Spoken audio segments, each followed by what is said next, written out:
उस लीड के कायल होते हुए, उनके नेतृत्व के कायल होते हुए, नेतृत्व कायल ये नहीं कह रहा हूँ कि वो उन्होंने खुद कहा कि वो प्रधानमंत्री पद के उम्मीदवार नहीं है, दावेदार नहीं है। हमारे दोस्त माननीय प्रधानमंत्री नरेंद्र मोदी जी या उनकी जो टीम है, उनकी पार्टी जो है, उनके बहुत अच्छे दिन नहीं लग रहे हैं। देश की जनता फैसला कर देती है। राहुल गांधी चाहे उनके लोग नेतृत्व में बहुत अच्छे हैं, सक्षम हैं, काबिल हैं। उसी तरह हमारी ममता बनर्जी, लोग कहते हैं इकलौती महिला मुख्यमंत्री हैं जो बहुत ज़बरदस्त हैं, बहुत शानदार, बहुत दमदार है, ट्राई टेस्टेड और सक्सेसफुल है। दिल्ली में आम आदमी पार्टी ने मेयर का चुनाव जीत गया। पिछले कई बारों से उसे बीजेपी टालने की कोशिश कर रही थी, लेकिन आखिरकार अरविंद केजरीवाल ने कहा the girls have lost and people have one the elections. हाँ, इनफैक्ट शुरू से ये लग रहा था लोगों को कि वो उनका मेयर होगा, क्योंकि उनकी जीत सर्वविदित थी। उनकी जीत इतना बढ़िया, इतने ज़्यादा सीटें लेकर आए, तमाम लोगों के गतिरोध पहुंचाने के बावजूद, बाधाओं के बावजूद, कि ये कितने खेल तमाशे करने के बावजूद अरविंद केजरीवाल और उनकी आम आदमी पार्टी बहुत दमखम के साथ सामने आई। और हम सब की यही अपेक्षा थी, ये जानते थे कि उनकी जीत होगी, मेयर उनका होगा, कमेटी उनकी होगी, लोग उनके होंगे। और ज़रूरत भी है, क्योंकि सिर्फ आम आदमी ने और ख़ासकर केजरीवाल साहब ने वादा किया था वो कूड़ों का पहाड़ हटाएंगे, सफाई करेंगे। और मुझे लगता है केजरीवाल साहब के वादों में भी दम है और उनकी टीम के अंदर की क्षमता भी है। वो लोग कर सकते हैं और बहुत अच्छे से कर सकते हैं। इसलिए बड़ी खुशी की खबर है और इसके लिए तमाम लोग, दिल्ली के तमाम लोग, देश के लोग और सबसे ज़्यादा हमारे अपने अरविंद केजरीवाल और उनके तमाम लोग बधाई के पात्र हैं।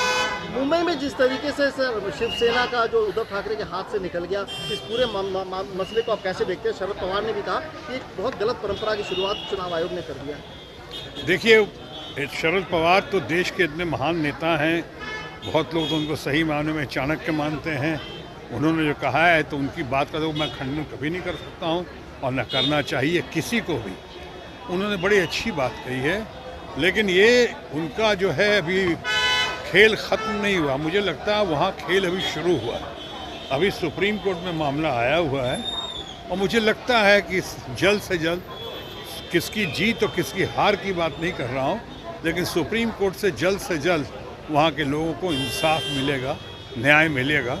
ये मेरी कामना है और मुझे यही मेरी प्रार्थना भी है। बिहार की सियासत की बात की जाए सर, अब नीतीश कुमार ने ऑपोजिशन यूनिटी की बात की है। उन्होंने कांग्रेस से यहाँ साफ तौर पे कहा कि कांग्रेस को अगर समय है तो कांग्रेस आए, बात करे, अगर ऑपोजिशन यूनिटी होती है तो मैं 100 के नीचे बीजेपी को ला दूंगा। देखिए, नीतीश कुमार तो बहुत परिपक्व आदमी है, इसमें दो राय है नहीं।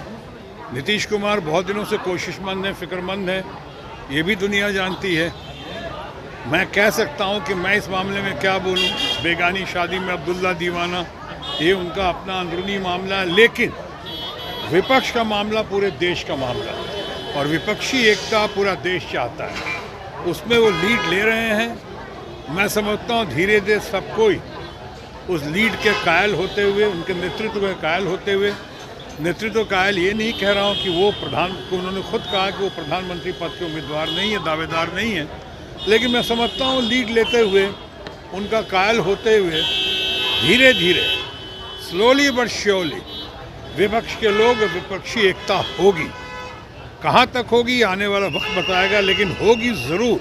और जहाँ तक उनकी दूसरी बात का सवाल है, हमारे दोस्त माननीय प्रधानमंत्री नरेंद्र मोदी जी या उनकी जो टीम है, उनकी पार्टी जो है, उनके बहुत अच्छे दिन नहीं लग रहे हैं, क्योंकि उन्होंने कहा था और इसको नीतीश कुमार ने भी समझाया जाना है और हमारे खड़गे साहब ने और अपोजिशन के तमाम बड़े बड़े नेता, जिसमें हमारी अपनी ममता जी भी हैं टीएमसी की, सबका ये सब अनुमान ही नहीं बल्कि संकल्प है कि विपक्षी एकता के साथ, अपनी जनशक्ति के साथ, भारतीय जनता पार्टी के दोस्तों की धन शक्ति का जवाब देते हुए वो लोग ज़रूर उनकी शक्ति को बहुत क्षीण कर देंगे। 100 क्या 100 से कम भी हो सकता है। चेहरा कौन रहेगा सर? वो सब बहुत पुरानी बातें हैं। चेहरा कौन रहेगा, पहले इनका चेहरा जो है, माननीय प्रधानमंत्री के बहुत सारे बेरोजगारी से लेके ये महंगाई से लेके डॉलर पेट्रोल से लेके डीजल से लेके इतनी सारी बातें हो रही हैं। ऊपर से अभी नीम पे करेला बजट, और बजट के बाद अडानी का जो इशू आया है, मैं नहीं कह रहा हूँ कौन दोषी है अडानी के मामले में, लेकिन इतना ज़रूर कहता हूँ कि ईमानदारी और पारदर्शिता का साथ होना और चलना ज़रूरी है। इसलिए पारदर्शिता का तकाजा है कि अडानी पे इन्वेस्टिगेशन हो, जांच पड़ताल हो। बहुत सारी बातों का जो प्रधानमंत्री जी ने पार्लियामेंट में जवाब नहीं दिया है, उनका जवाब देने के लिए उनको सामने आना पड़े, चाहे सुप्रीम कोर्ट की तरफ से या विपक्षी आवाज़ एकता की तरफ से, उसका जवाब दें। तो यानी इंक्वायरी हो, इन्वेस्टिगेशन हो, और अगर ये इरादे हैं, उनके नियत है इन्वेस्टिगेशन के, तो फिर इन्वेस्टिगेशन सही तरीके से होने दिया जाए। मैं अभी नहीं कहता हूँ कौन दोषी है और कौन दोषी नहीं है।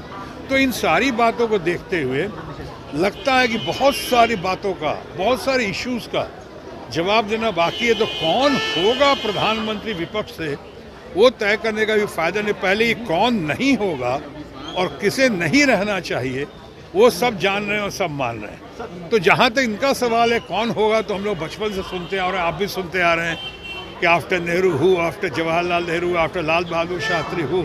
ये हु चलता रहता है, फैसला हो जाता है, देश की जनता फैसला कर देती है। राहुल गांधी चाहे उनके लोग नेतृत्व में बहुत अच्छे हैं, सक्षम हैं, काबिल हैं।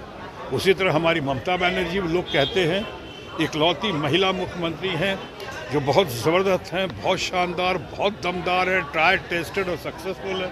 मुझे लगता है कि आने वाले वक्त में 2024 में ममता बनर्जी भी एक बहुत बड़ी गेम चेंजर बनकर सामने उभर कर आएंगी। शत्रुघ्न जी, आप लालू परिवार से आपके संबंध काफी अच्छे रहे। तेजस्वी यादव को लगातार मुख्यमंत्री बनाने की बात हो रही है, आप क्या मानते हैं कि तेजस्वी यादव बिहार का नेतृत्व करने के लिए सक्षम है और उनको मुख्यमंत्री बन जाना चाहिए? अरे, जब प्रधानमंत्री हमारे माननीय दोस्त नरेंद्र मोदी जी को सक्षम माना जाता है देश का नेतृत्व करने के, संभालने के लिए, तो ऐसी क्या कमी है हमारे तेजस्वी में? तेजस्वी आप और हम में क्या कमी है? अगर हमारे ऊपर लोगों का साथ मिले, सहयोग मिले, आशीर्वाद मिले, संख्या बल अगर हमारे पास हो, तो मैं तो शुरू से कहता है कोई भी प्रधानमंत्री या कोई भी मुख्यमंत्री बन सकता है। आप भी बन सकते हैं और शायद मैं भी बन सकता हूँ। धन्यवाद। एक सवाल और है सर, पटना साहब के सांसद भी रहे सर आप, सर लेने